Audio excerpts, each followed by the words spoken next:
Estamos de volta com o programa Eclésia dessa noite. Estamos falando sobre a Eucaristia na história da Igreja.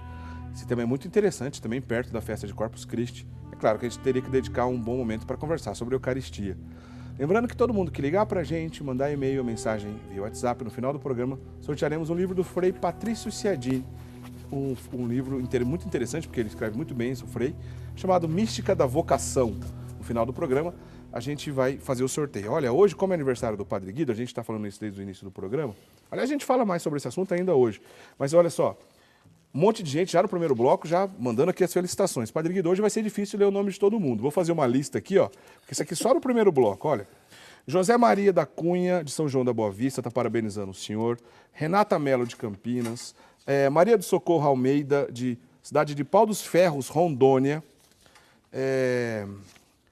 Eusimar, a dona Eusimar, da cidade de... Não está dizendo aqui a cidade da dona Eusimar, também mandando felicitações para o senhor. Edna Fortini, de Itaguajé, Paraná. Tem mais. Sirlene Cristina Carroza, de São Paulo. Luciana Freitas, de Andrade, de Mossoró, Rio Grande do Norte. Rafael Elias. Aliás, o Rafael Elias aqui diz que está gostando muito do senhor de batina, viu? O Padre Guido está sempre de clérigma aqui, mas hoje ele veio de batina. Aqui o pessoal já está comentando. Rafael Elias, também mandando aqui para o senhor felicitações. Érica Maciel Pereira, de Baependi, Minas Gerais. Sebastião Batista do Nascimento, da cidade de Madre de Deus, de Minas Gerais. Luzia Helena, não está dizendo a cidade. José Inácio Paula, de Campinas. Ana Maria Ferreira do Carmo, de Itaú de Minas. Benedita Aparecida de Oliveira, de Campinas. Deixa eu ver com mais aqui. Sandra Regina Gomes, de São Paulo, capital. Derdébio Bortoleto, de Umuarama, no Paraná. A Sandra aqui também, que eu acabei de dizer. Também tem um recadinho aqui do Padre Juarez Destro, que ele é o provincial rogacionista. Superior provincial, sim. Superior provincial rogacionista. Padre Guido, em nome dos rogacionistas da província São Lucas, envio felicidades e um grande abraço aqui, dizendo todo o carinho dele para o senhor aqui nessa sua data de aniversário, 69 anos de vida. E lembra que a dona Joelena, que é a mãe do Padre Juarez, não perde um momento e é claro que está assistindo o programa de hoje também. Na cidade, onde que é a cidade? Criciúma. Criciúma, Santa Catarina. Um grande abraço para o senhor, viu, Padre Juarez? Muito obrigado pelo recadinho. Obrigado, Padre. Né? Conte sempre com a gente. Né? Bom, gente, todo mundo aqui vai para o sorteio. Continue mandando aqui suas participações aqui conosco. A Karen e o Júnior aqui de Leme sempre participam aqui conosco, manda sempre perguntas interessantes. Além de estar parabenizando o senhor, vamos abrir um parênteses aqui no que a gente estava conversando, a gente vai voltar a falar da patrística já. Ela está lembrando em relação à partícula, né, na hóstia que a gente está acostumado no dia a dia da missa, né, aquele bem fininho que só vai farinha em água. Sim. Essas características que a gente conhece hoje, sempre foi assim? Tinha diferença na história da igreja? Sim, digamos que nos modernizamos fazendo a hóstia como nós fazemos hoje. Certo. Partícula é parte de um pão tinha uma dimensão bem maior, certo? Que cada um pegava um pedacinho e comungava ou levava também para casa. Agora, a composição do pão é farinha e água, certo? São os únicos dois constituintes da hóstia que depois é consagrada. Quanto ao vinho, gostaria de chamar até a atenção, o vinho deve ser vinho de uva, certo, não de outras frutas. Certo. E deve ter a autenticação eclesiástica, isto é, a confirmação da parte do bispo da diocese. Porque se alguém dissesse, padre, mas tem vinhos ótimos, olha, para cá e para lá, podemos pegar qualquer vinho? Não. O vinho deve ser autorizado diretamente pelo bispo, né? No caso do pão, é só farinha e água, não tem nenhum outro ingrediente. Não pode ser fermentado, né? Não tem fermento. Pode, sim. Agora, se houver uma situação de emergência, num lugar muito distante, não tenha a hóstia correta, por exemplo, pode-se consagrar um pão francês? Pode. Alguém poderia perguntar por que não pode ser fermentado? Porque na celebração da Páscoa, feita por Jesus, ele seguia perfeitamente o rito hebraico. Certo. E quando, até hoje, os hebreus celebram a Páscoa, que não tem nada a ver com a morte e a ressurreição de Jesus, eles lembram a saída do povo do Egito, lembram a pressa que tiveram de sair. Por isso eles comem de pé, em primeiro lugar, e o pão não teve tempo de ser fermentado, por isso o pão ázimo. Se não estou enganado, os judeus chamam esse pão de metzá. Eu acho que é metzá, a expressão em hebraico, se eu não estou enganado, que é esse pão que depois Jesus usou na Santa Ceia e a gente continua respeitando essa tradição, né, Padre Guido? Perfeito, né? Nós mantemos essa tradição, mas em caso de uma urgência, como você está falando antes... Uma exceção. Uma exceção, podemos substituir com outro pedaço, o pão normal. Muito bem. Bom, vamos voltar para onde a gente estava conversando, Padre Guido, no bloco anterior. Sim. A gente estava falando sobre a patrística, né? A patrística, os pais da igreja, os escritos dos primeiros séculos, especialmente no conteúdo que vai até o século VII. Se bem que, para muitos autores, a patrística avançou ainda depois do século VII, mas a grande maioria dos escritos até o século VII. Século II ao VII, principalmente, o período mais importante da patrística. É o período que viveu Santo Agostinho, por exemplo, que é o principal nome da patrística. Mas, naquela época, Padre Guido, ainda que o culto já estava, a igreja já estava estabelecida, mas é claro que, do ponto de vista da liturgia, muita coisa estava acontecendo. E queria que o senhor destacasse para a gente alguns desses personagens da patrística e o que eles falavam sobre justamente a Eucaristia. Sim, olha, temos inúmeros escritos destes padres da igreja, né? Destacamos, por exemplo, Santo Inácio de Antioquia, que deixa bem claro o seguinte: a presença do demônio, veja só, já nos primeiros séculos, a presença do demônio é bastante agressiva. Se nós queremos ganhar do demônio, é necessário considerar o pão eucarístico como remédio da imortalidade que afasta da morte espiritual e da vida em Cristo. Veja que é um pensamento muito profundo, porque se nós queremos hoje subir na escada da perfeição da vida cristã, na vida sacerdotal, na vida religiosa, é necessário alimentarmos-nos desta Eucaristia. Isso é então Santo Inácio de Antioquia. De Antioquia. Que ensinava isso. Sim, já estamos ainda no primeiro século. Ele escreveu os seus livros de o ano 68 até o ano 100. Isto é, quando começavam a ser publicados, digamos assim, os primeiros evangelhos. Certo. Temos também São Justino.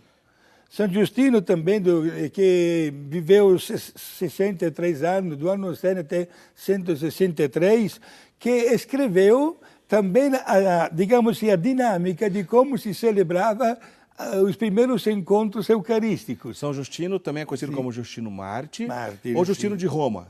Mártir, né? Tudo é ele, um só. Sim, uma Justino. pessoa só, Tá. sim. E ele fala exatamente de uma coisa interessante: o valor da Santa Eucaristia, que não deve ser monopolizada pelas pessoas que estão dentro da igreja, digamos assim, participando da ação litúrgica. Mas ao término da missa, ele já sugere que os fiéis levem a Eucaristia para os demais familiares que ficaram em casa. Bonito. Olha como é importante, gente, este gesto belíssimo, para que o corpo e o sangue de Cristo fortaleça a vida de todos os cristãos. Temos também Santo Irineu, né, outro que viveu no ano 130 até 202. É o Irineu de Lyon, né? De Lyon, na França. Ele fala muito bem que como nós precisamos alimentar o nosso corpo com o pão diariamente, é necessário que nos alimentemos do pão eucarístico, porque o pão eucarístico nutre com o corpo e o sangue do Senhor a existência da nossa vida. Portanto, nós, tendo recebido este presente extraordinário da parte de Jesus, na última noite, a mais dramática da sua vida, devemos valorizar cada vez mais este sacramento. E, naturalmente, Santo Irineu cita as condições com as quais nós devemos receber a Jesus.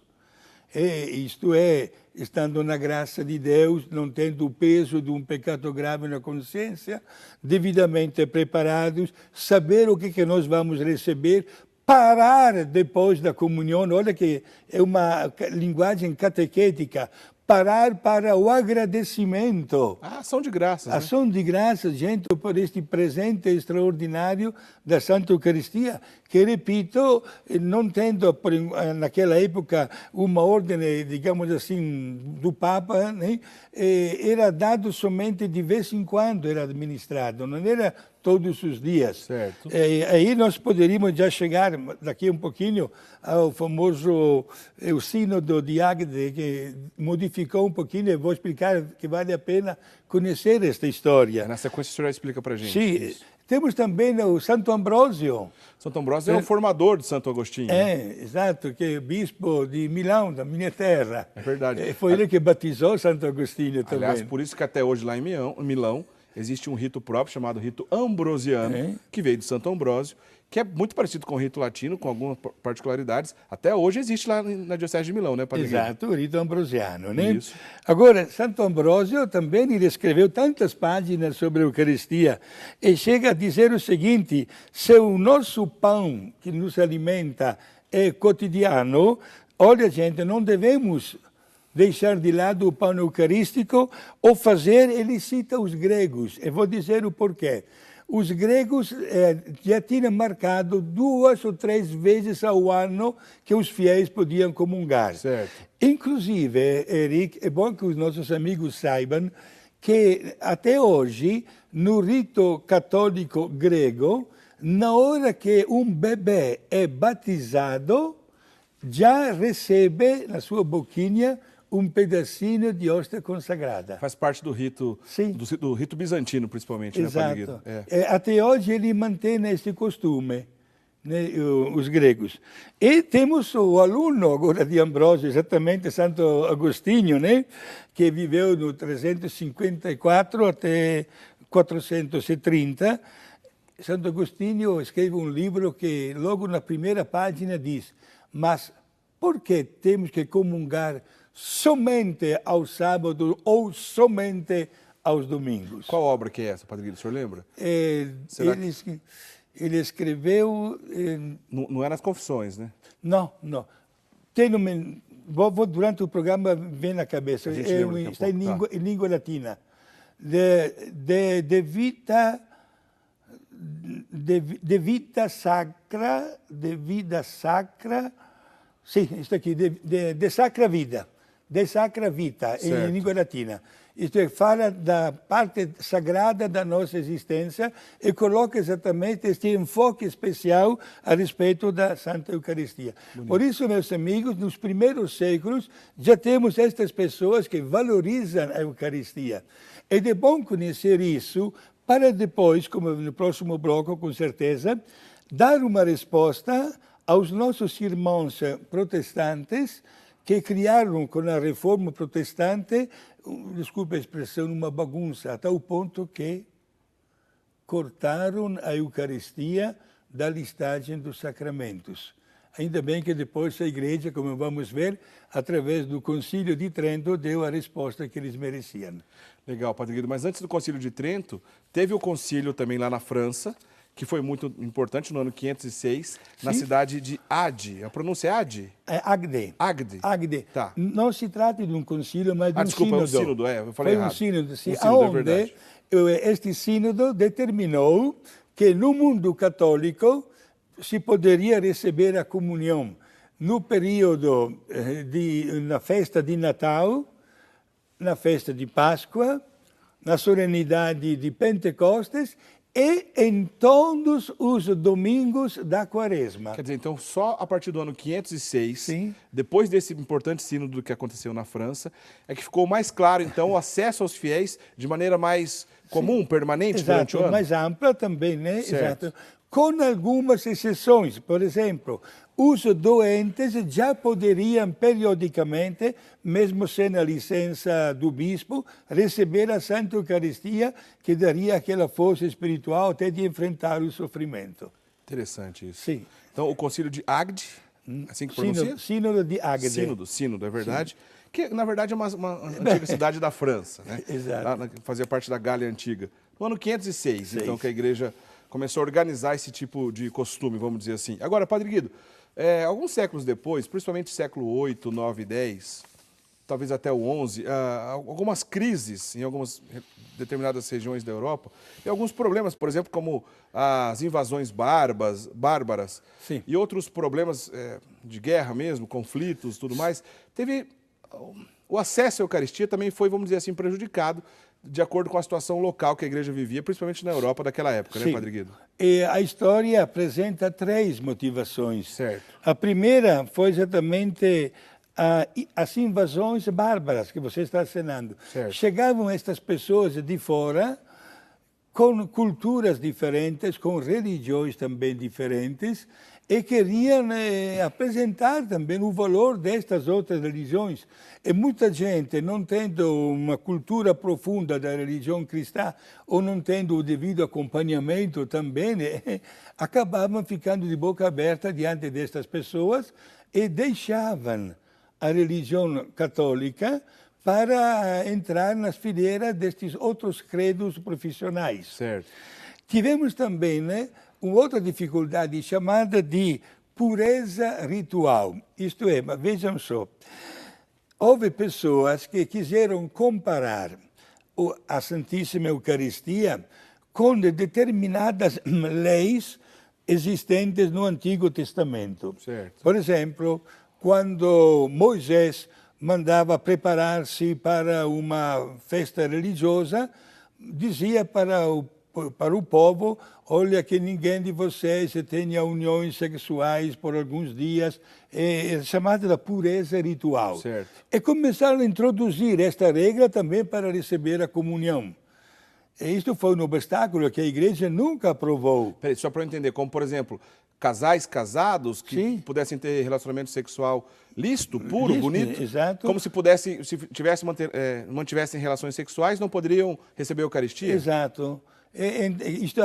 Usaram e copiaram estas leis antigas, adaptando a Eucaristia.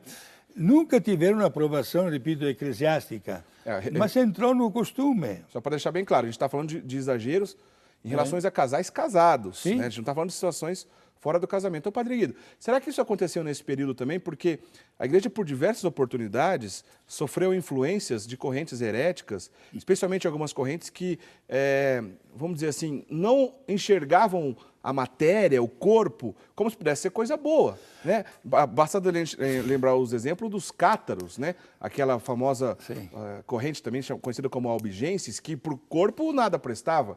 E se o corpo nada prestava, uma relação sexual nunca poderia ser abençoada por Deus e por isso não poderia receber a Eucaristia? Sim, dou plenamente razão. Tinha esta influência também. Certo. Né? E era visto a matéria, também o corpo, era visto como uma ocasião de pecado. Certo? E o terceiro ponto que causou uma diminuição da frequência da Eucaristia foi a chamada pureza de consciência. Cuidado com esta palavra. Isto é, começaram a colocar, digamos assim, como obrigatória a confissão sacramental, mesmo com pecados leves, porque sabemos que se uma pessoa está com um pecado grave, claro que é obrigado a confessar-se primeiro e pedir perdão a Deus. Mas entrou este exagero que não podia comungar se não tivesse feito a confissão, mesmo quando se tratava de culpas de pecados leves. Este fator influenciou uma diminuição da frequência da Santíssima Eucaristia. O senhor diz isso assim, um exagero em relação aos escrúpulos, por exemplo? Sim, também, neste aqui, sim. Entendi. Portanto, hoje a história explica, mas nós notaremos logo em seguida como houve depois um maior despertar até chegar aos dias de hoje, quando, estando devidamente preparados, todos podemos comungar diariamente e também mais de uma vez por dia em tantas circunstâncias. Muito bem, Padre Guido. A gente vai para o intervalo, depois a gente, na volta, vamos falar um pouquinho justamente sobre a festa de Corpus Christi. Né? Mesmo que o programa o foco não é somente a solenidade, mas a gente vai uma passada sobre esse assunto que não tem como a gente fugir, que é um capítulo importante, é claro, da história da Eucaristia. Lembrando que todos os nomes aqui que eu vou dizer rapidinho, que estão mandando parabéns para o Padre Guido, todo mundo vai participar do sorteio, né? Um sorteio do livro do Frei Patrício Ciardini, que a gente vai sortear no final do programa. Todo mundo que mandar para a gente um recadinho via telefone, WhatsApp ou e-mail, no final do programa vai concorrer ao livro. Dona Ladi Cambalonga, de Criciúma, que o senhor já deu um lauzinho no começo. Claudemir Pinheiro Oliveira, de Itajubá, Minas Gerais. Antônio Malviano dos Reis, de Passos, Minas Gerais. Ana Ferreira de Oliveira, de cidade de Cândido Mota, São Paulo. Cândido Mota fica perto de Ourinhos ali, né? Maria da Conceição Ribeiro, de Três Corações, Minas Gerais. Maria das Graças Alves, de Fortuna de Minas, Minas Gerais. Romeu Moura Ferreira, de Caldos do Jorró. Isso, Caldos do Jorró? Bahia? Nunca tinha ouvido falar dessa cidade não, Romeu. Obrigado pelo teu recadinho aqui, pela tua audiência. Edu Virges Santa Baladores, de Porto Ferreira. Inácia Maria da Rosa Silva de Vinhedo, aqui nossa vizinha. Rosana e João de Avaré, São Paulo. O Felipe de Limoeiro, Pernambuco. Moraes e Terezinha de Apiaí, São Paulo. Cleide Maura Guimarães, da cidade de São João del Rei. Gente, é tanta gente. Eu continuo no próximo bloco, não vai dar tempo. Todo mundo quer dar parabéns pro Padre Guido, viu, Padre Guido? O senhor é muito querido. Vamos pro intervalo, daqui a pouco a gente continua dando parabéns pro Padre Guido, conversando um pouco mais sobre o tema de hoje, que é a Eucaristia na história da igreja. Não sai daí, a gente volta já já.